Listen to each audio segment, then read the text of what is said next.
Hello students, आज हम लोग बात करेंगे। कुछ टॉपिक्स हैं, छोटे छोटे हैं साझेदारी लेखांकन के। शॉर्ट में उनको हम समझने की कोशिश करेंगे। जैसे सबसे पहला टॉपिक है साझेदारी।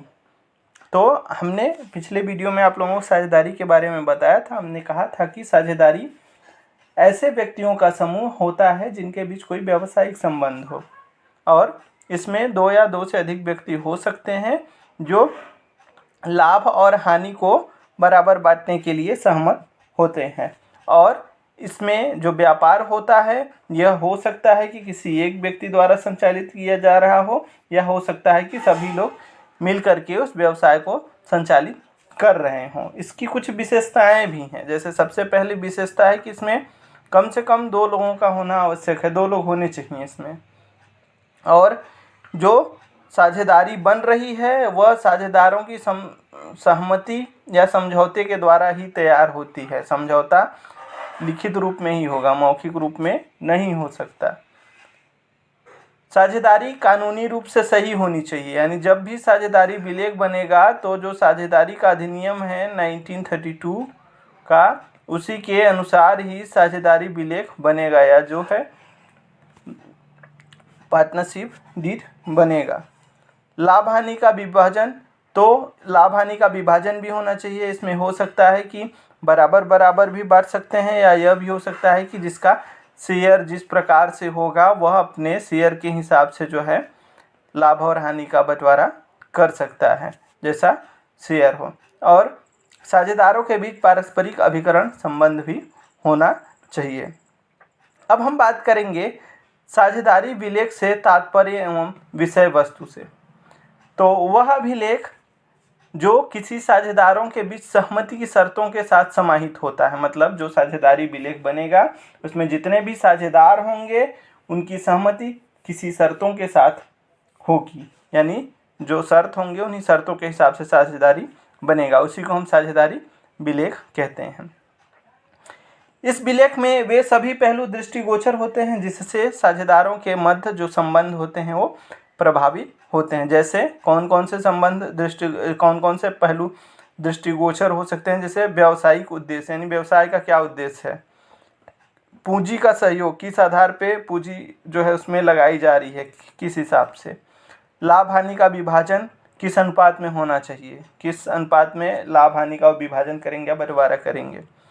पूंजी पर ब्याज कितना दिया जाएगा, जितने भी साझेदार हैं, या उनके पूंजी पर ब्याज का अधिकार क्या होगा। जो ऋण ले रहे हैं या जो ऋण दे रहे हैं या जो आहरण कर रहे हैं उस पर ब्याज की क्या स्थिति होगी, कितने % जो है ब्याज इस पर लगाया जाएगा, आहरण पे या फिर जो अपनी पूंजी लगा रहे हैं, ऋण दे रहे हैं उस पर। अब हम बात करेंगे साझेदारी अधिनियम 1932 के प्रावधान की जानकारी। तो हमने बताया था कि जब भी कोई साझेदारी विलेख बनता है तो साझेदारी विलेख जो है साझेदारी अधिनियम 1932 के अनुसार ही बनता है। इसमें यदि कोई जानकारी दी गई है जो साझेदारी अधिनियम के अंतर्गत दी गई होती है, अगर साझेदारी अधिनियम के अंतर्गत जानकारी दी गई होती है और उसी के अंतर्गत साझेदारी विलेख बना होता है, तब तो जितना भी इनका साझेदारों का लेन देन होगा या जो हिसाब किताब होगा वो साझेदारी अधिनियम के ही हिसाब से होगा। अगर नहीं दिया जाता है या साझेदारी विलेख साझेदारी अधिनियम के अनुसार नहीं बनता है तो साझेदारों का जो लाभ होगा वह समान अनुपात में वितरित होगा, और साझेदार पारिश्रमिक के लिए अधिकृत नहीं होंगे। मतलब जो उसमें मेहनत कर रहे हैं उसके लिए वो अधिकृत नहीं होंगे अगर विलेख में नहीं है तो। पूंजी पर कोई भी ब्याज नहीं दिया जाएगा या किसी भी ब्याज के हकदार नहीं होंगे साझेदार, और जो आहरण कर रहे हैं उस पर भी कोई ब्याज प्रभावित नहीं होगा। कोई भी साझेदार फर्म को ऋण देगा तब उसको 6% प्रतिवर्ष की दर से उस ऋण पर ब्याज प्रभावित किया जाएगा। अगर दिया गया होगा, अगर यह सब जो नियम है यह अगर मतलब चीज़ें जानकारी अगर साझेदारी विलेख में दी गई होंगी तब सारी चीज़ें जो हैं वह नहीं लागू होंगी। अगर दी हुई होंगी तो वह लागू होंगी।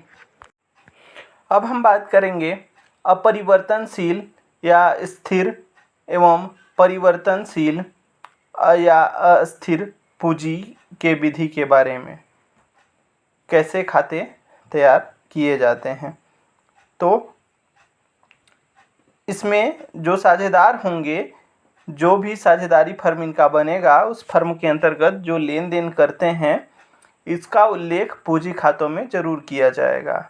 हमने पिछले टॉपिक्स में आप लोगों को बताया था कि जब भी कोई पूंजी खाता बनता है तो उन पूंजी खातों को हम 2 विधियों के द्वारा तैयार करते हैं, परिवर्तनशील या स्थिर पूंजी विधि या परिवर्तनशील या अस्थिर पूंजी विधि। या अपरिवर्तनशील में क्या होता है कि जो पूंजी होती है वह फिक्स्ड होती है, फिक्स मतलब कि वह बदलेगी नहीं, और परिवर्तनशील पूंजी में क्या होता है कि जो पूंजी है वह फ्लक्चुएट करती रहती है, यानी कि बदलती रहती है, फिक्स नहीं होती।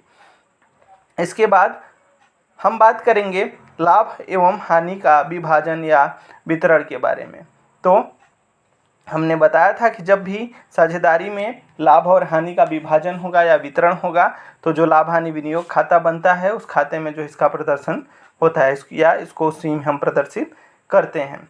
इस खाते में ब्याज के साथ पूंजी व साझेदारों का वेतन और कमीशन भी दर्शाया जाता है। जितने साझेदार हैं जो अगर उनका वेतन या कमीशन होगा उसको भी दर्शाए जाएंगे। इसको हम डेबिट पक्ष में या नाम पक्ष में लिखते हैं। और जितनी भी हानि होगी या आहरण होगा या आहरण पर ब्याज होगा उसको हम क्रेडिट साइड में या जमा पक्ष में लिख देते हैं। साझेदारों के लाभ विभाजन को लाभ विभाजन अनुपात में वितरित किया जाएगा, यानी जो लाभ विभाजन अनुपात होगा उनका जो साझेदारी विलेख में वर्णित होगा उसी के अनुसार जो है इसमें वितरण होगा। उससे संबंधित जितने भी पूंजी खाते होंगे वो हस्तांतरित किए जाते हैं।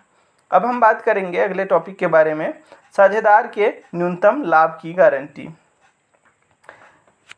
जब कभी कोई भी साझेदार किसी भी फर्म में उस फर्म की स्थिति सुधारने के लिए अतिरिक्त राशि लगा देता है तो उसे न्यूनतम लाभ की गारंटी दी जाती है।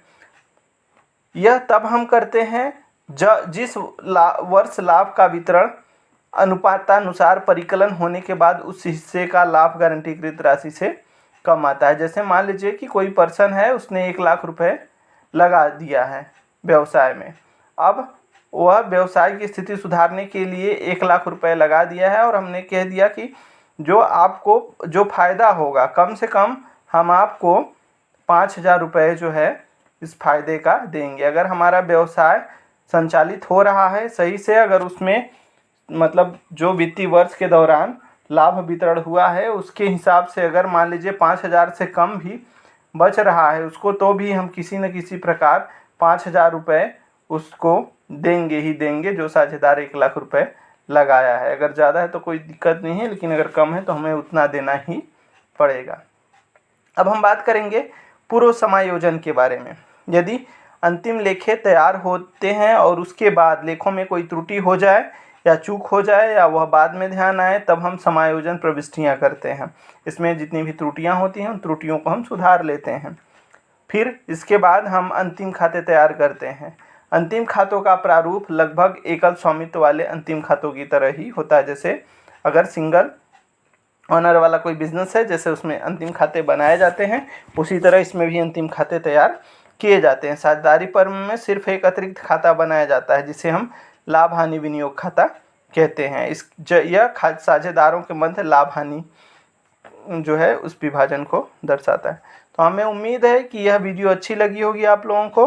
अगर वीडियो में कोई चीज़ ना समझ में आया हो तो हमें कमेंट बॉक्स में ज़रूर बताइए। अगर आप चैनल पे नए हैं तो चैनल को सब्सक्राइब करिए और वीडियो को शेयर ज़रूर करिए। धन्यवाद।